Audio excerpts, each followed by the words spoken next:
मामा aunty कौन कर सब मंडा पिठा तैयार करछि टे कहून मंडा पिठा केमती तैयारी करूछ प्रथमे चाउल चूना को चलैकी रखिबो पानी नबो सेटिकी चूना सेटिकी पानी मने करो ग्लासटे चूना नबो ग्लासटे पानी दबो पानी गरम होला पर से लुण पकेबो टिके अल्प टिके चाउल चूना को गोटे गिनारे कांटिकी प्रथमे से पानी दे दबो खळी पानी बादे आम भाषा रे आम गंजाम भाषा रे कहबा सेटा खळी पानी ताकू दे दबो से पानी फुटला परे जो चूना रखिथिबो देतिकी से चूना को सेतरे से गरम पानी पके दबो पकेकी घांटीबा किछ दरकार नै ताकू गोटे ढाकुणी दे दबो 25 मिनिट 20 मिनिट 25 मिनिट पर्यंत ताकू सिछा के छाड़ दबो 25 मिनिट हे गला परे तळकू गैस बंद कर दे तळकू लेकी ताकू घांटा घांटी करिकी पिठा पातिया साहाଯ୍ୟରେ जंती देके ताकू फोड़ेकी रखी देबे मुग कोन करिए बातरे देखिए 4-5 घंटा आगु ताकू ग्राइंडर रे दर अधा ग्राइंडर होला होला ताकू ग्राइंडिंग करिकी ताकू हमरो इडली सांचरे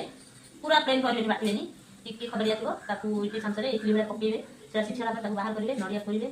नडिया कोरा चीनी गुजराती गोलमरिच गुंड लुण ए सब से मुग सिछारी पकेकी ताकू चटकी एंटी गोल गोल करिया बड़ा करिके गोल गोल करिवे आउ जो चावल को जंती के रखि दे ताकू चटकी एंटी गोल गोल करके एंटी तैयारी करिवे चटकी करके ये फुप्पा एंटी कोलो तैयारी करिवे सेइले एंटी गोटे पूरा देबे मुगर पूरा ताकू एंटी गुलिया बने गुलिया ताकू एंटी देकी टिके पानी हाथ लगा पानी हाथ हेबे न हेले भी चलिबो तेल हाथ भी देई पारिबे ताकू एंटी करके एंटी गोल कर हमारे बोलो गुलिया पोस्ट कर काटी बना ए मंडा पक्कलो ताई एबे कोन हबा बर्तमान मंडा तैयारी गढ़िबा सरला पानी बसेबा एमती गोटे इडली टिक्की नेबा तेतरे पानी बसेबा आपण माने पानी फुटिला परे एमती तार छांचू रखिबा से मंडा को वर्तमान गोटे गोटे करी रखिबा रखिबा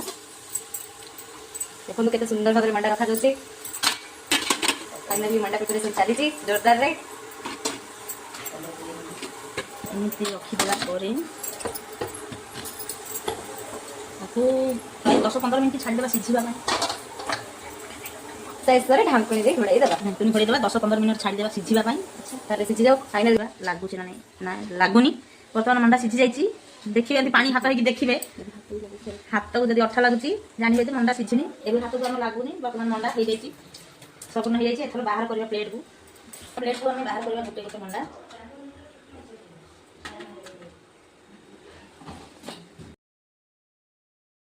किंतु मंडा पिठा को टेस्ट करबा परि आस जाई चलो तो टेस्ट करबा मंडा पिठा देखिबा केते मात मिलसी मंडा पिठा को केमिति लागुची बढ़िया बहुत tasty thank you aunty welcome बहुत टेस्टी सुपर